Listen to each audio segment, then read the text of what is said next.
Estamos falando ainda do Colégio Episcopal e seu chefe, o Papa. Nós vimos os números 880 e 881. Hoje, o 882.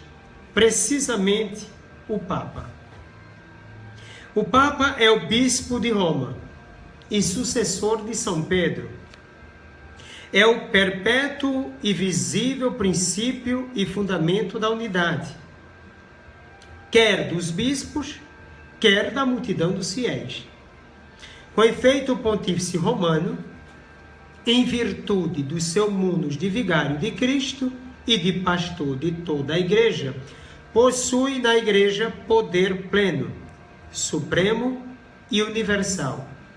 E ele pode sempre, livremente, exercer este seu poder. Ora, isso não é uma invenção da igreja. Não é uma invenção dos bispos. Isso é uma escolha do próprio Cristo. Cristo escolheu Pedro e o colocou nessa liderança, né? Com uma liderança caritativa, posso até dizer assim. É na caridade que o Papa governa. Alguém poderia chiar com o nome Papa, mas não, a palavra Papa, como muitos dizem, não existe na Bíblia. Ora, se for por isso, você também não tem significado nenhum, nem eu, porque talvez seu nome não esteja escrito na Bíblia. Eu, pelo menos, a primeira parte ainda tenho, porque se eu disser José Erinaldo, pelo menos o nome José está na Bíblia. E Joséfo.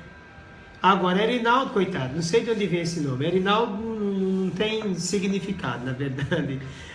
É interessante que eu estava em Roma, lá em Roma eles chamam pelo sobrenome.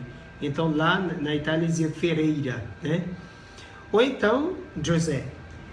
Lá na Inglaterra eles gostaram e se apaixonaram pelo nome José. Mas é José. Porque é pequenininho, né? É o Joseph em português, José. Então José, pronto. Mas Erinaldo disse, não, é feio esse nome feio, Erinaldo. Pronto, aí ficou o nome José. O espanhol fala José. Mas e o seu nome? Mas eu não quero dizer nem do nome, mas da pessoa em si. Pois bem, reclamam por aí, não, porque a palavra Papa não está na Bíblia, etc. Mas o importante não é se a palavra está na Bíblia ou não, é aquilo que a Bíblia quis. O que foi que a Bíblia quis? A Bíblia quis Pedro, mas não Pedro somente aquele homem, Pedro, mas a instituição petrina. Essa é a realidade, esse ministério que vem com Pedro, vem o sucessor de Pedro e assim sucessivamente. A não ser que alguém esteja querendo dizer que Cristo só quis a igreja naqueles apóstolos e ela acabaria ali mesmo. Pronto, Cristo disse, vocês vão pelo mundo inteiro, pregam o evangelho a toda criatura, enquanto vocês viverem. Depois que vocês morrerem, acabou a igreja, não tem mais sentido e pronto, já cumpriu a missão. Foi isso que a Bíblia disse? Não. Então a Bíblia quer que vá pelo mundo inteiro, pregue o evangelho a todos os povos, que todos possamos descobrir o Cristo e conseguir a vida eterna. Agora, Cristo sabia que Pedro ia morrer, que os apóstolos iriam morrer. Daí a sucessão apostólica. Pedro morre, mas em outro lugar de Pedro. Os apóstolos morreram, mas vieram em outro lugar dos apóstolos. E assim sucessivamente até hoje. Então hoje o nosso Pedro se chama Francisco. O nome dele é outro, de batismo, Bergoglio, mas o nome dado pelo seu ministério é Francisco. Mas padre, não pode estar mudando assim não, é o nome de batismo. Então pergunta lá a Jesus. Porque Jesus, quando se encontrou com Simão, colocou o nome dele logo de Pedro. Mudou para Pedro. Ou colocou esse outro nome de modo que ficou sendo chamado de Simão Pedro. Simão Pedro. Comum. Então, aí você tem o princípio, digamos, teológico para justificar a mudança de nome nos papas. Pois bem, então a palavra papa, eu já expliquei aqui em outro momento, na verdade ela era para os padres. Os padres, a palavra padre já está dizendo, quer dizer pai, né? Em italiano, padre. Então, para dizer papai se dizia papa, né? Meu papa, né? Meu papai, meu pai querido. Essa palavra depois passou para o Papa que é, digamos, aquele pai maior da igreja, no sentido de que ele tem uma responsabilidade ministerial, pastoral, universal. Então, ele é o Papa. Agora, depois quiseram colocar um significado nessa palavra. Daí a palavra ter se transformado em Pedro, olha o P de Papa, Pedro, o A, apóstolo, o outro P, príncipe, o outro A dos apóstolos. Pedro, apóstolo, príncipe dos apóstolos. Daí, porque você entender a palavra Papa. Então não tenha mais problema com a palavra Papa. E se alguém vier dizer, não está na Bíblia, não, está na Bíblia, você é que desconhece, né? O ministério está na Bíblia, a missão dele está na Sagrada Escritura, isso é o que vale.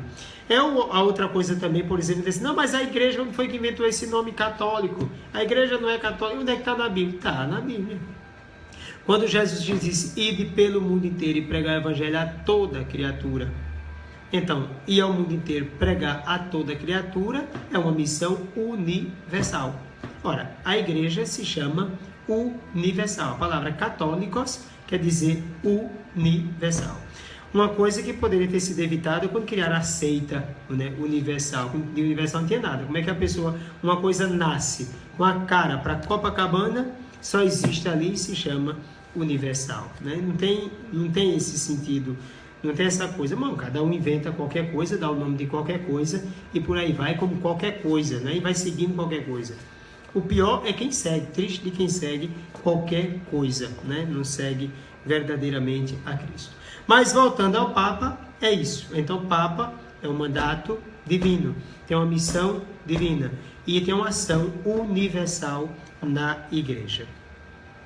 Depois, o colégio ou corpo episcopal, é que todos os apóstolos, ou então todos os bispos no mundo inteiro, não têm autoridade se nele não se considerar incluído como chefe romano pontífice. Então, o Papa tem esse poder, mas os bispos, por si só, não. E se todos se reunirem e o Papa não quiser não aprovar, é falsa aquela reunião. Como tal, este colégio é também ele detentor do poder supremo e pleno sobre a igreja inteira. O colégio inteiro sobre a igreja inteira, desde que seja com o romano pontífice.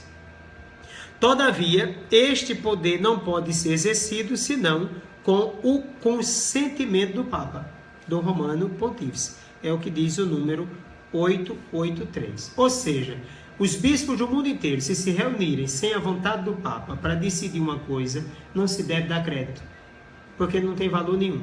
Só vai ter valor se tiver a participação do Papa, se foi convocado, se foi dado o assunto, se foi aprovado. Isso no caso do concílio. Então, o bispo é apóstolo, mas lembre-se, existe uma autoridade querida por Jesus Cristo para que tudo andasse conforme a vontade do próprio Cristo. Então, não pode ser pensado de qualquer jeito, não pode ser dito de qualquer jeito, não pode ser a coisa de qualquer jeito. Então, isso é muito importante para que nós pensemos bem nessa nossa realidade católica. Tomar sempre juízo, seguir em frente, sabendo da importância do Papa e da importância de todos os bispos, tá bom? Que Deus te abençoe, que Deus te faça muito feliz.